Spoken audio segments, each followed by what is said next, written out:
Hello friends, welcome to science magnet. दोस्तों, कैसे हैं आप लोग सभी? आई होप सभी बहुत अच्छे हैं, शानदार हैं, जानदार हैं। दोस्तों, हम लोग अपने कौन कौन से चैप्टर पूरे कर चुके हैं, जल्दी से बताइए। यूनिट एंड मेजरमेंट यानी मात्रक एवं मापन, स्पीड एंड वेलोसिटी यानी चाल और वेग।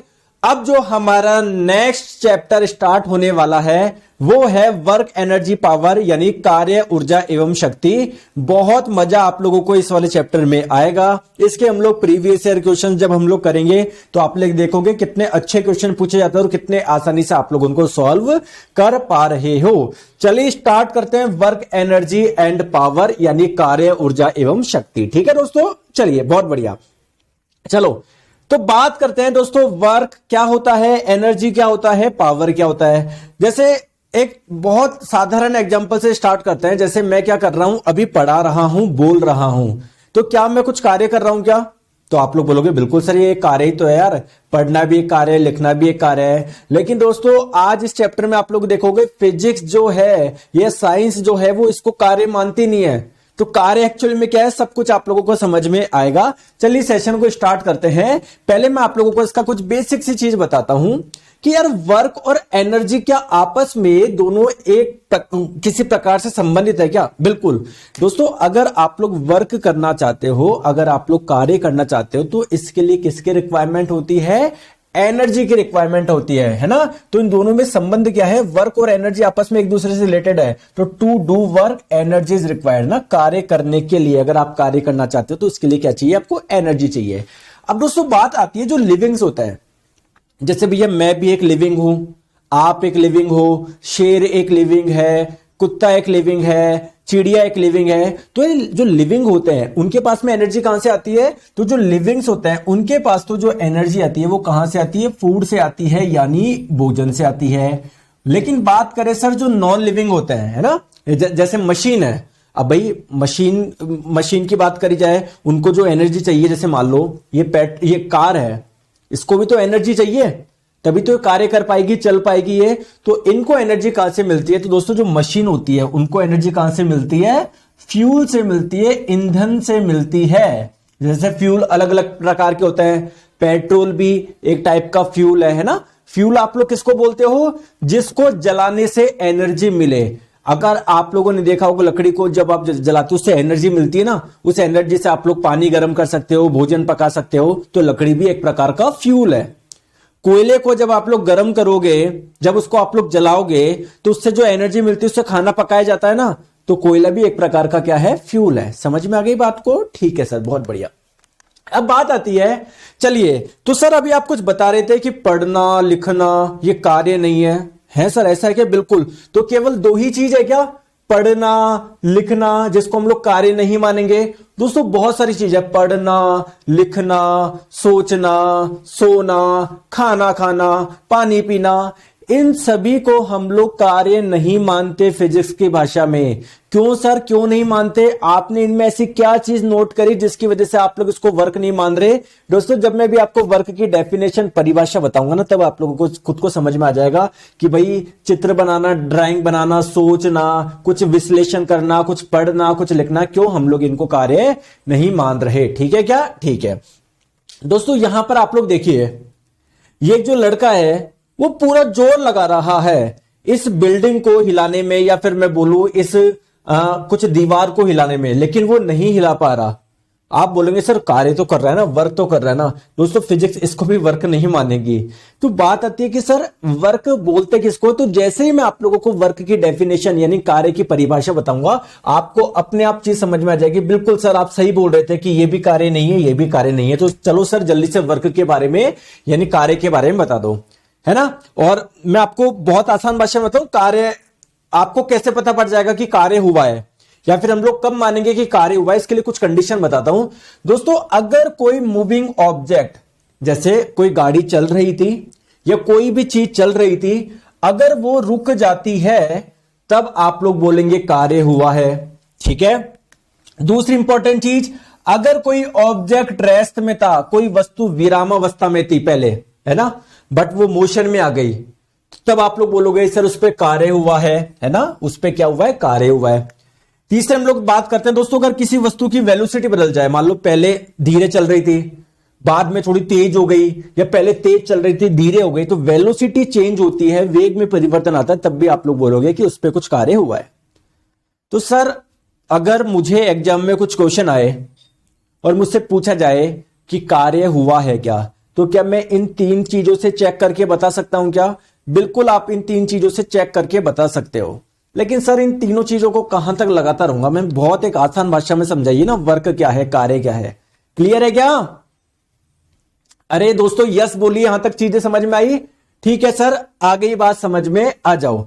तो दोस्तों कार्य करने के लिए, मतलब अगर मैं आप लोगों को बोलूं आपको चेक करना है कि वर्क हुआ है या नहीं हुआ, कार्य हुआ है या नहीं हुआ, तो दोस्तों 2 कंडीशन होती है, ठीक है? तो फोर्स अप्लाइड होना चाहिए, force should be applied on the body. अगर किसी बॉडी पे फोर्स लगना चाहिए तब जाके आप लोग बोलोगे कि वर्क हुआ है, कार्य हुआ है। क्या सर ये एक ही कंडीशन काफी है क्या? क्या ये एक ही कंडीशन काफी है क्या? नहीं सर, 2 कंडीशन है टोटली। एक तो मैंने आपको बता दिया, किसी बॉडी पे फोर्स लगना चाहिए, यानी है ना, क्या लगना चाहिए? बल लगना चाहिए। जैसे मैं आप लोगों को बोलूं कि ये पेन है, ये इधर रखा हुआ है, दोस्तों इस पेन पे कुछ कार्य किया गया है क्या? तो आप कैसे पता लगा सकते हो? आप बोलोगे सर इस पे कुछ फोर्स नहीं लग रहा, इस पे कुछ बल नहीं लग रहा, इसका मतलब इस पे कोई भी वर्क नहीं हुआ है, इस पे कोई भी कार्य नहीं हुआ है। ठीक है, तो 2 कंडीशन आप लोगों की होनी चाहिए। पहली तो ये कि यार किसी वस्तु पे फोर्स लगना चाहिए, दूसरा क्या है, वो कुछ विस्थापित होनी चाहिए। जैसे आप मुझे एक चीज बताइए, ये मेरा हाथ है, इसके ऊपर पेन रखा है दोस्तों, मैं थोड़ा सा फोर्स लगा रहा हूं, आप लोग बोलोगे देखो सर आप इस पे फोर्स लगा रहे हो, आप इस पे बल लगा रहे हो, तो इसका मतलब इस पे कार्य हो रहा है। दोस्तों एक कंडीशन तो सेटिस्फाइड कर दी, दूसरी कंडीशन क्या है कि क्या ये विस्थापित हो रही है, क्या ये हिल रही है, क्या ये मूव हो रही है कि नहीं? तो दूसरी कंडीशन फॉलो नहीं हो रही, तो आप लोग बोलोगे कार्य नहीं हुआ है। तो कार्य कब मानेंगे? जब आप लोग किसी वस्तु पे फोर्स लगाए और उस फोर्स को लगाने की वजह से वो वस्तु डिस्प्लेस हो जाए, विस्थापित हो जाए, तब आप लोग बोलेंगे कि आपने जो बल लगाया है उसके द्वारा क्या हुआ है, कार्य हुआ है। दोस्तों क्लियर है क्या? प्लीज यस करके बोलिए। तो आप लोगों को एक चीज समझ में आ गई, वर्क यानी कार्य कब बोलेंगे? जब किसी वस्तु पे फोर्स लगे और उस फोर्स की वजह से अगर उस वस्तु में कुछ डिस्प्लेसमेंट आए, कुछ विस्थापन आए, तो आप लोग बोलेंगे कि वर्क हुआ है। क्लियर है क्या? ठीक है, आ जाओ। तो अब आइए सर, थोड़ा सा इसको एक्चुअल में हम लोग वैल्यू कैसे निकालेंगे? ये तो पता लग जाएगा कि वर्क हुआ है या नहीं हुआ, लेकिन एक्चुअल में वैल्यू कैसे निकालेंगे? तो आइए इसकी मैं आप लोगों को फॉर्मूला बताता हूं, क्या सूत्र है, कैसे आप लोग निकाल सकते हो। जैसे यहां पर देखो दोस्तों, ये मान लेते हैं यहां पर कोई वस्तु थी, ये उसकी क्या थी? इनिशियल पोजीशन थी। ये उसकी क्या थी? प्रारंभिक अवस्था थी। क्या थी? प्रारंभिक अवस्था थी। समझ में आ गई बात को? समझ में आ गई? ठीक है। आपने क्या लगाया? इस पे कुछ फोर्स लगाया, तो फोर्स लगाने की वजह से ये वस्तु यहां से कहां पर आ गई? यहां पर आ गई। ये क्या है? उस वस्तु की फाइनल पोजीशन है, यानी अंतिम अवस्था है। पहले दोस्तों यहां पर थी, अब यहां पर आ गई। तो आप लोग मुझे बताइए, वर्क हुआ है या कार्य हुआ है या नहीं हुआ इस फोर्स के द्वारा? सर फोर्स लगा और इस फोर्स लगने की वजह से ये जो वस्तु है वो यहां से यहां पर आ गई, डिस्प्लेस्ड हो गई, विस्थापित हो गई। बिल्कुल सर, सही बात है सर, कार्य हुआ है। अब कार्य कितना हुआ है कैसे निकाले? तो वर्क का सिंपल सा फॉर्मूला है, कार्य का एक सूत्र है। क्या है सर? ढंग से देखो तो, कितना कार्य हुआ है, कितना वर्क हुआ है, कैसे निकाल सकते हो आप लोग कि फोर्स कितना लगा था और डिस्प्लेसमेंट कितना हुआ है, उन दोनों का मल्टीप्लाई कर दो। डिस्प्लेसमेंट को आप एस से भी रिप्रेजेंट कर सकते हो, डी से भी कर सकते हो। तो अगर आप लोगों ने किसी वस्तु पे कुछ फोर्स लगाया एफ और उसकी वजह से इसमें कुछ विस्थापन हो गया, कुछ डिस्प्लेसमेंट हो गया, मान लो डिस्प्लेसमेंट कितना हुआ? एस हुआ, तो आप लोगों का वर्क का फॉर्मूला क्या हो जाएगा? Force into displacement. दोस्तों एक चीज आप लोग ध्यान रखोगे, क्या यह फॉर्मूला तभी लगे, इसके लिए कुछ कंडीशन है क्या इस फॉर्मूले के लिए? कंडीशन है क्या? शर्त है क्या? ये फॉर्मूला कब लगाओगे? अरे कोई शर्त है क्या? बिल्कुल सर, एक शर्त है। कब लगाओगे? जब फोर्स एवं यानी बल एवं डिस्प्लेसमेंट दोनों समान दिशा में हो, दोनों समान दिशा में हो ना, एक ही दिशा में हो, तब जाके आप लोग इस फॉर्मूले को यूज करोगे। जैसे आप लोग यहां पर देखो, यहां पर ये वस्तु थी, आपने फोर्स लगाया इधर, ये वस्तु डिस्प्लेसमेंट भी इधर ही हुई है ना। जैसे देखो इस डायरेक्शन में फोर्स लगाया और वस्तु गई भी इसी दिशा में, तो आप लोग ये फॉर्मूला लगा सकते हो। समझ में आ गई बात को? बहुत बढ़िया, चलिए अच्छी बात है।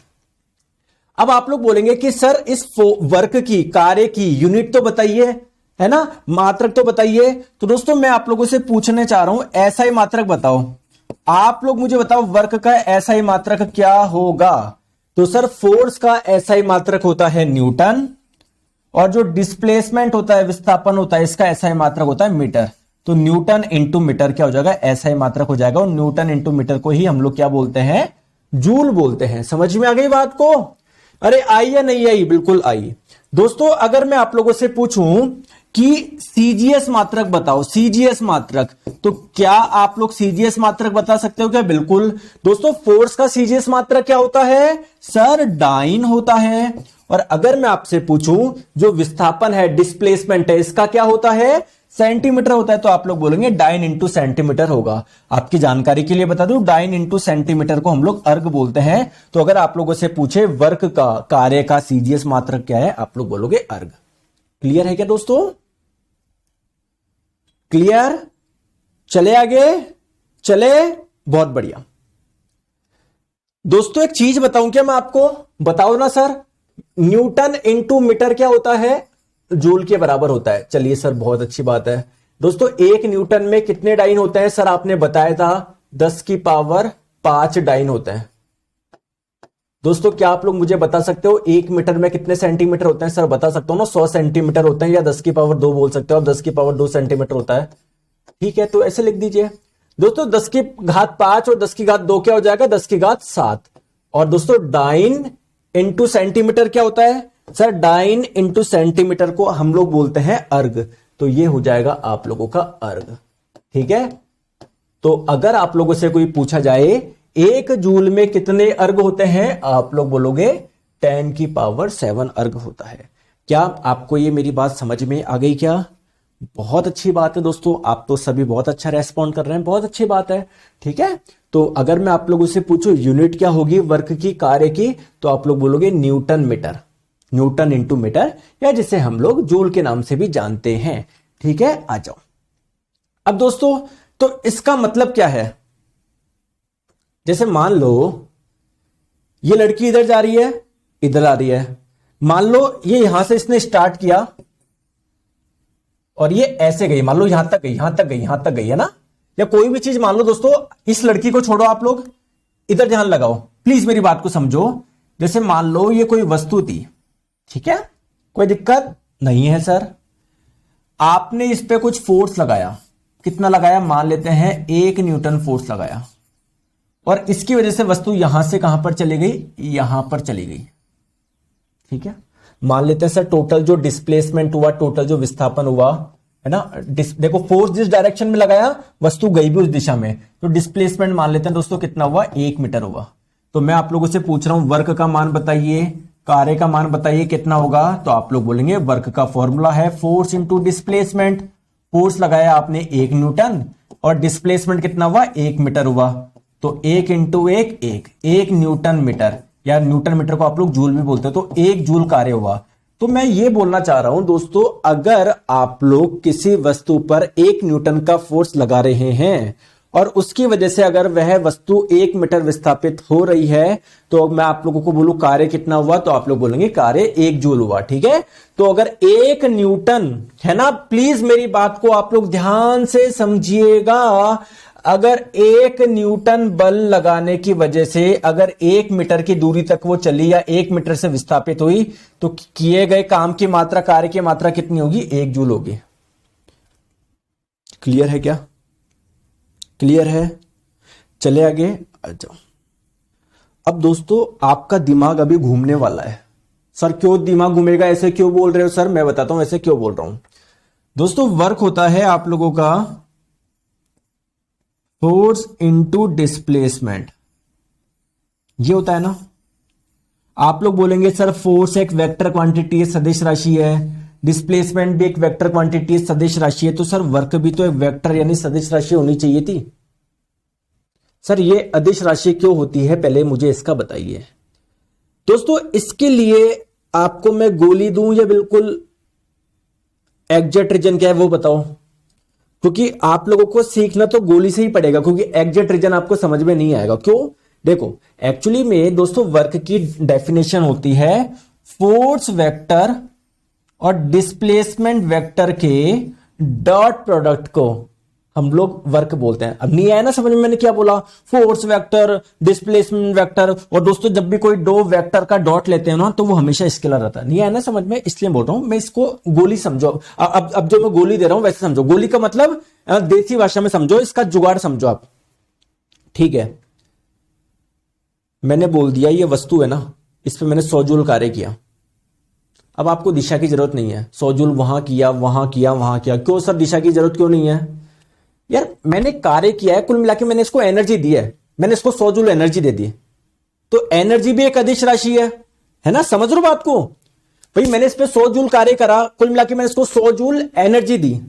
तो आपको जैसे कि पता है एनर्जी एक स्केलर क्वांटिटी है, एक अदिश राशि है, तो भैया कार्य भी तो एक अदिश राशि होगा।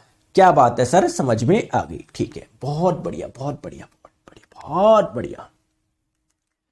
तो अगर मैं आप लोगों से पूछूं कि जो वर्क हुआ है, कार्य हुआ है, किस चीज पर निर्भर करता है? दो चीजों पे।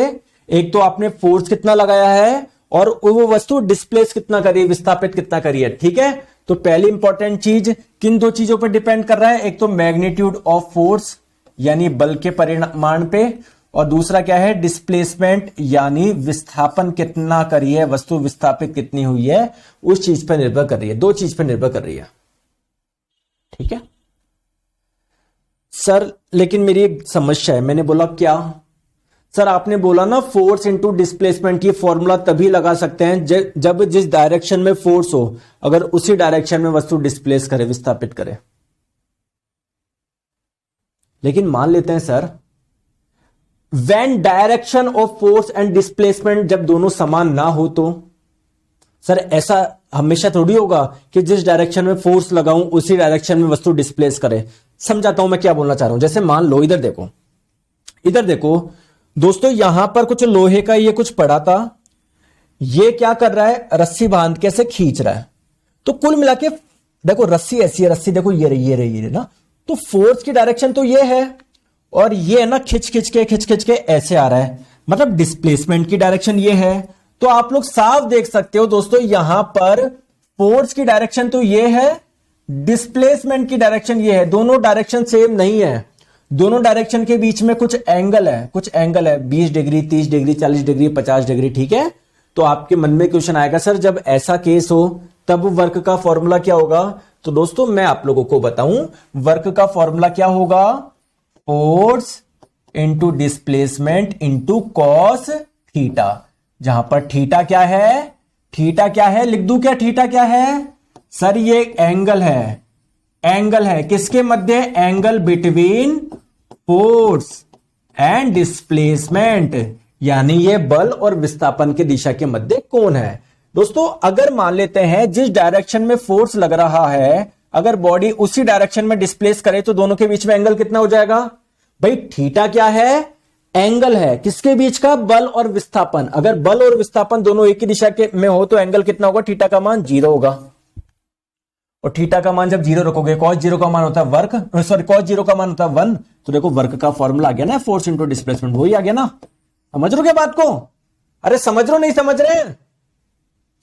भैया एक लड़का है Saudeep Saha, sir basic science and engineering book का नाम बताइए। दोस्तों मुझे नहीं पता, सारी बुक फर्जी मत पढ़ो। आपने कोर्स परचेज किया ना, इसको अच्छे से पढ़ लो। सर बुक का नाम बताओ, बुक पढ़ोगे क्या? सारी गलत बुक है। आप मुझे एक चीज बता दो, आप कोई सी भी बुक पढ़ते हो, मैं आपको ओपन चैलेंज दे रहा हूं, जनरल साइंस की, भारत देश में जनरल साइंस की कोई सी भी बुक हो, ठीक है, स्पेशली रेलवे एग्जाम की बात कर रहा हूं मैं, बाकी की मैंने नहीं देखी इतनी। रेलवे एग्जाम्स के लिए जितनी भी बुक हो जनरल साइंस की, आप मुझे नाम बता दो कि सर ये बुक ये है, मैं उसमें आपको गलतियां निकाल के बता दूंगा। दोस्तों बहुत सारी गलतियां यार हर बुक में, बहुत सारी गलतियां है। तो सर फिर आप कहना क्या चाह रहे हो? दोस्तों बस मैं ये कहना चाह रहा हूं, देखो आपने कोर्स परचेज कर लिया है ना, तो बस केवल इस पे ध्यान दो, ज्यादा परेशान मत हो। यहाँ पर आपको सारी चीजें बेस्ट प्रोवाइड हो रही है, तो क्या बुक कौन सी लो, ये बेस्ट है। प्रीवियस ईयर क्वेश्चंस कर लो अगर आपको ज्यादा कुछ उचक, हालांकि तो मैं वो भी करवा रहा हूं आपको, लेकिन फिर भी मैं आपको बता रहा हूं, है ना। मैं कभी भी दोस्तों बोलता नहीं हूं, बहुत सारे यूट्यूबर है जिनकी बुक्स वगैरह निकाल रखी है, बट इतनी भर भर की गलतियां मैं निकाल, बताओ आप बताओ, आप जितनी बोलो मैं उतनी गलती निकाल दूं। कोई सी बुक ले लो यार, और मैं इवन मैं मेरी बता रहा हूं, अगर मैं भी बुक लॉन्च करूं ना तो बहुत सारी गलती हो जाती है, लेकिन एक्चुअली कॉन्सेप्चुअल तो गलती नहीं होगी मुझसे, भाई हो सकता है मिसप्रिंट हो जाए, कुछ वो हो जाए, बट बहुत लोगों ने कुछ गलत गलत चीजें भी लिख रखी है बुक में, तो यार क्या मतलब फिर वो पढ़ने से। पहले चलो इधर ध्यान दो। अब दोस्तों आप चीज मुझे बताओ, आपने गणित में पढ़ा होगा कॉस थीटा का मान क्या क्या हो सकता है? कॉस थीटा का मान 0 हो सकता है क्या? बिल्कुल। कॉस थीटा का मान पॉजिटिव हो सकता है क्या? बिल्कुल। कॉस थीटा का मान नेगेटिव हो सकता है क्या? बिल्कुल। तो अगर कॉस थीटा का मान पॉजिटिव 0 नेगेटिव हो सकता है, तो वर्ग का मान भी क्या हो सकता है? पॉजिटिव भी हो सकता है, नेगेटिव भी हो सकता है, 0 भी हो सकता है। ठीक है, आ जाओ, क्लियर, आ जाओ। तो दोस्तों कुछ एक एग्जांपल कराता हूं जिससे आप लोगों को समझ में आए कि क्या पॉजिटिव, क्या नेगेटिव, क्या 0, सब कुछ आपको समझ में आ जाएगा। ठीक है, आ जाओ। देखो एक क्वेश्चन मैं आप लोगों को दे रहा हूं, ध्यान से समझना दोस्तों। ये एक सरफेस है, ठीक है, ये एक सरफेस है, ठीक है। इस पे क्या है, ये कोई ऑब्जेक्ट यानी कोई वस्तु रखी हुई है, ठीक है। कितने किलो की इसका मास मान लेते हैं हम लोग? 10 केजी है, 10 केजी इसका मास है, 10 किलोग्राम इसका द्रव्यमान है, ठीक है, ठीक है। अब दोस्तों हर बॉडी का कुछ ना कुछ वेट होता है, भार होता है, इसका भी कुछ ना कुछ वेट होगा, भार होगा। वेट कितना है? वेट क्या होता है? m इंटू जी। स्मॉल जी का माना भी 10 मान लो, तो 10 गुना 10 यानी 100 न्यूटन क्या है इसका वेट है, भार है, ठीक है, ठीक है, क्लियर है, ठीक है। दोस्तों आपने इस बॉडी पे फोर्स लगाया, कितना लगाया? 200 न्यूटन का आप लोगों ने इस पे फोर्स लगाया, जिसकी वजह से वस्तु यहां से डिस्प्लेस होकर इस जगह आ गई, इस जगह आ गई, इस जगह आ गई। तो अगर मैं आप लोगों से पूछूं डिस्प्लेसमेंट कितना हुआ, विस्थापन कितना हुआ, यहां से यहां पर आ गई, ये जो डिस्प्लेसमेंट हुआ, ये जो विस्थापन हुआ वो कितना हुआ? कितना हुआ डिस्प्लेसमेंट? दोस्तों 4 मीटर डिस्प्लेस हो गई, ठीक है। अगर मैं आप लोगों से पूछूं कि यहां पर मान लो यहां पर कुछ फ्रिक्शन भी था, कुछ घर्षण भी था, घर्षण मान लो, घर्षण कितना लग रहा था? 3 न्यूटन का घर्षण लग रहा था, मान लो। घर्षण फोर्स क्या होता है दोस्तों? जैसे कभी आपने देखा होगा कि कोई बिल्कुल वो होती है, मान लो स्मूथ सरफेस होती है, तो कोई वस्तु कैसे आराम से स्लाइड करती है, लेकिन कोई खुरदरी होती है तो वहां पर उसको मूव कराना इतना आसान नहीं होता, क्योंकि वहां पर फ्रिक्शन ज्यादा होता है, घर्षण ज्यादा होता है। तो ये मूवमेंट कर रही थी ना वस्तु, तो इसमें कुछ थोड़ा सा घर्षण बल लग रहा था इधर 3 न्यूटन का।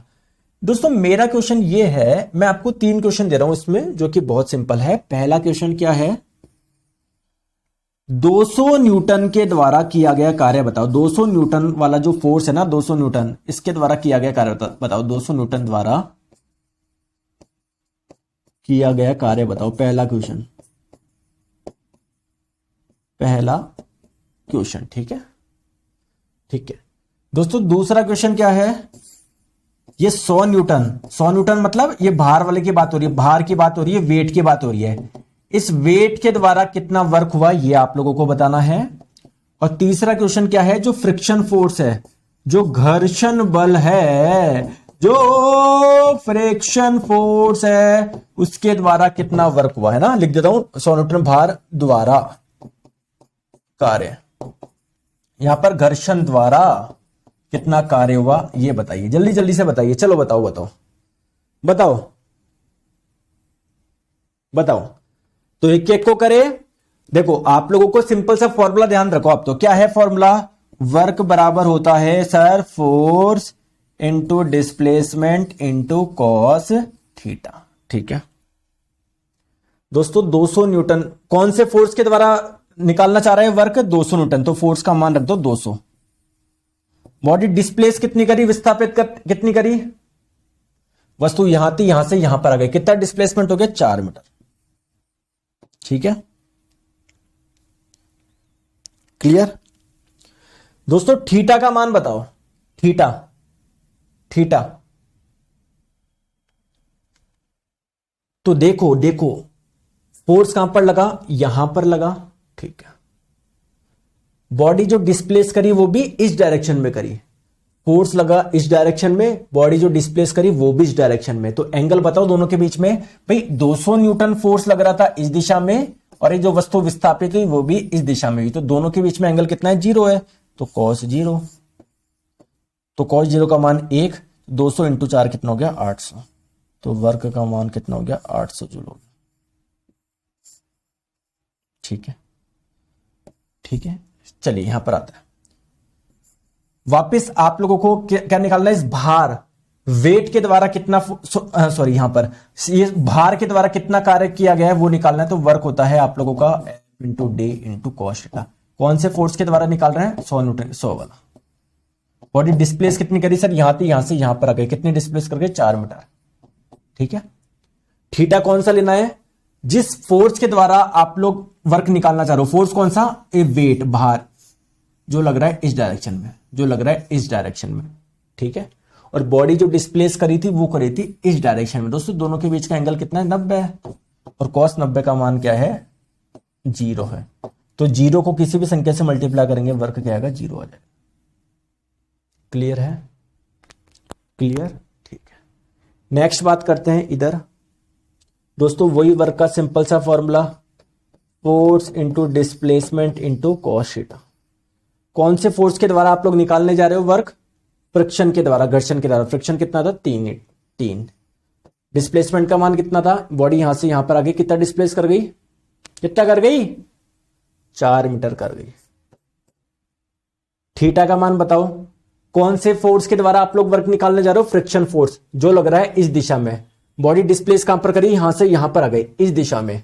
दोस्तों एंगल कितना है दोनों के बीच में, 180 है। तो cos 180, और cos 180 का मान होता है -1। तो -1 इंटू 4 इंटू 3 -12 जूल। दोस्तों समझ में आ गया क्या, आ गया। अब मैं यहां पर एक चीज बताता हूं, आपको समझना क्या है। देखो आप लोग मुझे बताओ, वर्क किसको बोलते थे, अगर किसी वस्तु पे फोर्स लग रहा है और उसकी वजह से वो डिस्प्लेस हो रही है, विस्थापित हो रही है, तो आप लोग बोलोगे कि उस वस्तु पे कार्य हुआ है, वर्क हुआ है। समझ में आ गई बात को। तो दोस्तों ये मान 800 जूल क्या आ रहा है, पॉजिटिव आ रहा है क्या मान, 800 जूल एक मान आ रहा है ना, पॉजिटिव मान आ रहा है ना। इसका मतलब क्या है दोस्तों, कार्य हुआ है। बिल्कुल यार, ये 200 न्यूटन जो बल है इसका बहुत ज्यादा योगदान है, क्या, किसमें, इस वस्तु को यहां से यहां पर डिस्प्लेस कराने में। तो यार इस फोर्स के द्वारा बहुत ज्यादा कार्य हुआ है, क्योंकि इसने डिस्प्लेस कराया यार, इसने विस्थापित कराया। देखो कितना कार्य हुआ है, 800 जूल हुआ है। दोस्तों मुझे बताइए, ये जो भार है इस वाले बल का कोई योगदान है क्या, कोई कंट्रीब्यूशन है क्या इस वस्तु को डिस्प्लेस कराने में, विस्थापित कराने में, बताओ। कोई कंट्रीब्यूशन नहीं। ये फोर्स लग रहा है इधर, ये वस्तु जा रही है इधर, यार कोई कंट्रीब्यूशन नहीं है इस वाले का, इस वस्तु को इधर ले जाने में कुछ कंट्रीब्यूशन ही नहीं है, क्या करे। तो इसलिए देखो कार्य क्या हुआ है, 0 आया है। दोस्तों जो फ्रिक्शन है, जो घर्षण है, क्या इसका कुछ कंट्रीब्यूशन है क्या वस्तु को यहां से यहां पर ले जाने में, कोई कंट्रीब्यूशन नहीं है, बल्कि रोक हो रहा है। ये तो इधर और लग रहा है, वस्तु जो आराम से उधर जानी चाहिए थी उसमें रोक हो रहा है, इसलिए वर्क का मान -12 जूल आया। मतलब इसने वस्तु को डिस्प्लेस तो करवाया नहीं, बल्कि एक्स्ट्रा 12 जूल और खा गया। अगर ये नहीं होता तो वस्तु और आसानी से डिस्प्लेस कर जाती। ठीक है, ये सारी चीज आपको समझ में आ गई होगी। चलिए थोड़ा सा आगे आगे चले, आ जाओ। तो पॉजिटिव, नेगेटिव और 0 वर्क हो सकते हैं, तीनों प्रकार के वर्क। ठीक है, तो पॉजिटिव वर्क कब होगा, जब क्या होगा, जब बल पिंड की दिशा, पिंड की गति की दिशा में कार्य करे। मतलब कुल मिला के जिस डायरेक्शन, देखो पॉजिटिव, नेगेटिव और 0 वर्क तीनों प्रकार के पॉसिबल है। इसको मैं शॉर्ट में बताता हूं कैसे। देखो रुको रुको रुको रुको रुको रुको, कहां लगाया था मैंने वो स्लाइड्स वगैरह। हाँ देखो यहां पर देख लो, देखो देखो पॉजिटिव वर्क कब होगा, जब जिस डायरेक्शन में फोर्स, अगर उसी डायरेक्शन में डिस्प्लेसमेंट है तो आप लोग क्या बोलोगे, वर्क पॉजिटिव होगा। नेगेटिव वर्क क्या होगा, बॉडी मान लो कोई वस्तु है, डिस्प्लेसमेंट उसका इस डायरेक्शन में, फोर्स इस डायरेक्शन में, तब आप लोगों का नेगेटिव वर्क आएगा। और दोस्तों जीरो कब आएगा, जब फोर्स और डिस्प्लेसमेंट, जैसे मान लो फोर्स इस डायरेक्शन में, डिस्प्लेसमेंट जस्ट इसके परपेंडिकुलर है, तो तब आप लोगों का क्या होगा, जीरो होगा। क्लियर है क्या, क्लियर है क्या, समझ में आ गई बात को? चले, चलो आ जाओ। अब आप लोग बोलेंगे कि ठीक है सर, इसके कुछ और एग्जांपल भी बता दो ना, पॉजिटिव नेगेटिव जीरो के कुछ और एग्जांपल भी बता दो। चलो आ जाओ, और एग्जांपल बताता हूं। तो एग्जांपल देख लो, ये देखो, जिस डायरेक्शन में फोर्स लग रहा है वस्तु उसी डायरेक्शन में डिस्प्लेस कर रही है कहीं ना कहीं, तो आप लोग बोलोगे कि सर पॉजिटिव वर्क है ना, पॉजिटिव वर्क है। और एग्जांपल देख लेते हैं, नेगेटिव वर्क के कुछ एग्जांपल देख लेते हैं। जैसे देखो, देखो मेरी बात को ध्यान से समझो। इस फुटबॉल को देखो, मान लो दोस्तों इस डायरेक्शन में डिस्प्लेस कर रही थी, इस डायरेक्शन में ना, डिस्प्लेसमेंट मान लो इस डायरेक्शन में कर रही थी, और मान लो इसके बीच में और इसके बीच में कुछ घर्षण था जो इस बॉल को रोकने की कोशिश कर रहा था, फ्रिक्शन फोर्स इस डायरेक्शन में लग रहा था ना। तो अगर डिस्प्लेसमेंट की डायरेक्शन ये हो गई, फोर्स की डायरेक्शन ये हो गई, तो ये कितना हो गया, नेगेटिव वर्क हो गया ना आप लोगों का। ठीक है, चलिए दोस्तों जीरो वर्क का कुछ एग्जांपल मान लेते हैं। कुछ एग्जांपल्स मैं आपको बताता हूं। जैसे मान लो ये हमारी पृथ्वी है, ये अर्थ है, अर्थ के चारों ओर कोई सैटेलाइट घूम रहा है। मान लो ये कोई सैटेलाइट है जो अर्थ के चारों ओर घूम रहा है। दोस्तों इन दोनों के बीच में कुछ ग्रेविटेशनल फोर्स होगा क्या? आपको पता है ना, कोई भी दो वस्तुएं आपस में एक दूसरे को आकर्षित करती है, और जिस बल से आकर्षित करती है उसे गुरुत्वाकर्षण बल बोलते हैं। तो मान लेते हैं सैटेलाइट और अर्थ के बीच में कुछ फोर्स है। तो दोस्तों ये फोर्स मान लो इस डायरेक्शन में है और ये सैटेलाइट जा रहा है इस डायरेक्शन में, तो देखो एंगल कितना होगा, हमेशा 90 डिग्री का होगा। जैसे मान लो सैटेलाइट अभी इधर है, फोर्स लग रहा है इस डायरेक्शन में, और ये है इस डायरेक्शन में। ये कोई सैटेलाइट है, फोर्स लग रहा है इस डायरेक्शन में और डिस्प्लेसमेंट है इस डायरेक्शन में, तो हमेशा 90 डिग्री का कोण बनेगा ये। तो वर्क क्या होगा दोस्तों, जीरो होगा। ठीक है, आ जाओ। चलो अब एनर्जी को नेक्स्ट क्लास में बताते हैं हम लोग। ठीक है, तो एनर्जी को हम लोग नेक्स्ट क्लास में क्लियर करेंगे। बहुत अच्छे अच्छे मैं आप लोगों को डायग्राम, बहुत अच्छे अच्छे मैं आप लोगों को सारी चीजें लगा रखी है, मजा आ जाएगा आप लोगों को। ठीक है, क्लास में ही सब कुछ याद हो जाएगा। तो कल एनर्जी एंड पावर हम लोग बाकी का करेंगे, और इसके मैं आप लोगों को क्वेश्चन भी करवाऊंगा। ठीक है, एनर्जी के हम लोग अलग अलग टाइप भी पढ़ेंगे, बहुत मजा आप लोगों को आएगा।